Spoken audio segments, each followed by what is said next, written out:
I just bring you up to speed with where we are now. We obviously wanted to admit this. The American Junior Rodeo Association was in Sweetwater over 20 years. They moved to San Angelo, and that didn't work right. And so the city's Business Bureau got with us, and we tried to make a bid to bring them here.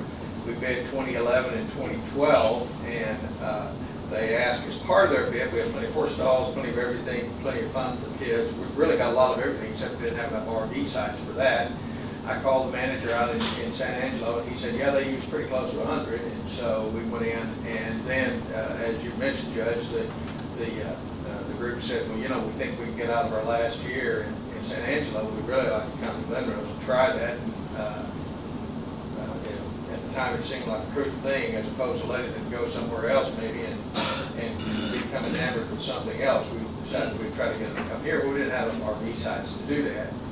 We've looked at doing that through several ways. That wasn't budgeted for this fiscal year we're in right now. So we looked at doing some other things. And one of the things we did is we went to the 4B board and said, would you, Billy and I, the CVB, and me, on behalf of the Expo Center, said, would you fund the money of about $80,000 to get what we need?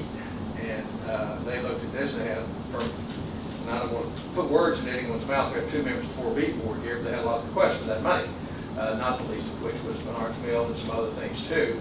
And I believe they felt, well, we probably recognize the importance of this event to Glenrose, and we would provide the money to get this in if, of course, we could get that money back pretty quickly. So that's where the talk of a bridge loan came from. And Darryl, if I'm talking out of school here, you can school me on that, but I think that's where that came from.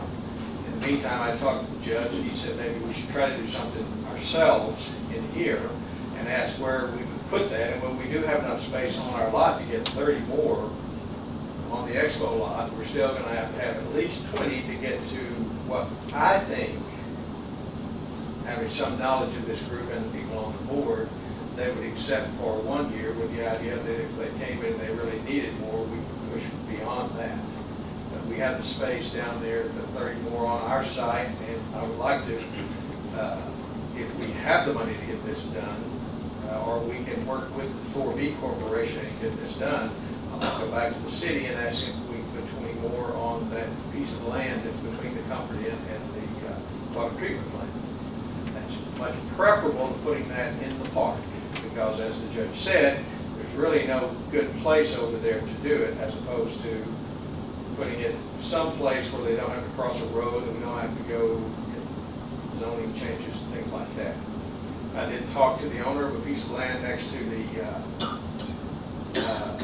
soccer park about putting something in there privately, and he was interested in that, but again, it's a pretty extensive money spend right now, and he hadn't had time to go further than that. So we're in a position, if we need to do something now, if we're going to do this, and I would petition the board to make a decision to work with the 4B Corporation. Let's get this done in some way, or let's find some way to get a minimum number of RV space in there. We'll get this one event in and several others that we're working on.